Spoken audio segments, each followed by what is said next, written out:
Reperi kosovar Ledri Vula dhe biznesmeni që menaxhon disa nga këngëtarët e rinj të Kosovës, Krenar Çoçaj, u përballën sot në sallën e gjyqit për një zënk të disa viteve më parë. Çoçaj bashkë me Gazmend Mirenën akuzohen se natën e 7 qershorit 2012 kishin sulmuar Ledri Vulën pasi ja kishin zënë rrugën me veturë dhe e kishin nxjerrë nga vetura në njërin nga rrugët kryesore të Prishtinës. Nga ky sulm, Ledri Vula kishte marrë lëndime trupore.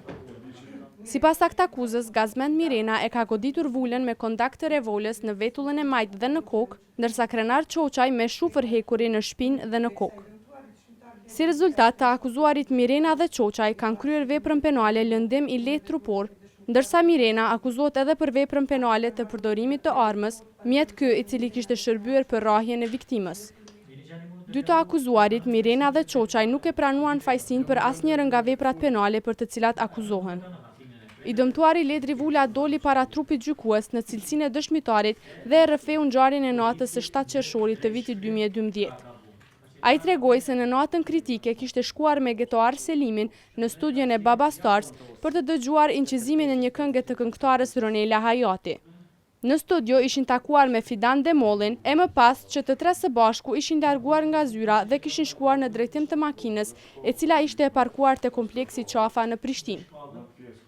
Sipas Ledri Vulës, në momentin që kanë hyrë në makinë, Getoar Selimi i kishte bllokuar dyert në mënyrë elektronike, ndërsa kur Gazmend Mirena i kishte bërtitur dil jashtë, ai nga hutia i kishte zhbllokuar dyert.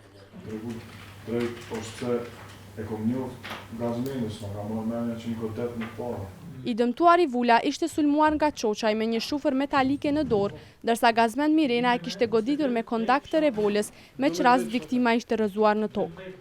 Në pyetjen e avokatit Gashi se a ishte në dijeni se çfarë motivi kishte pasur Çoçaj që të ushtronte dhunë ndaj tij, Vula përmendi këngëtaren Dafina Zeqiri si motiv xhelozie.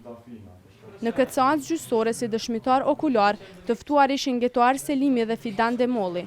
Ta të fundit nuk u paraqitën në gjykatore për dhënien e dëshmisë, pasi që sipas informatave që trupi gjykues kishte marrë nga stacioni policor, Getoar Selimi rezulton që jeton në Shqipëri, ndërsa dëshmitari tjetër Fidan Demolli gjendet jashtë vendit në Gjermani.